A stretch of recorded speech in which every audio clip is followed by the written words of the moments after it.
जय जगन्नाथ। आसतु प्रथम अध्यायर 16 नंबर श्लोक शुणा। अनंत विजय राजा कुंती पुत्रो युधिष्ठिर नकुल सहदेवश्च सुघोषमणि पुष्पकौ।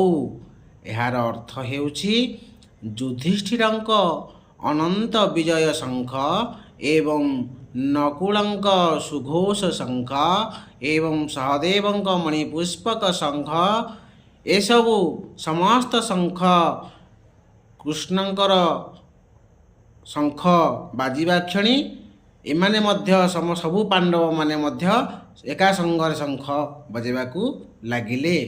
इथिला प्रथम अध्यायर 16 नंबर श्लोक एवं ताहार अर्थ। ओम नमो भगवते वासुदेवाय।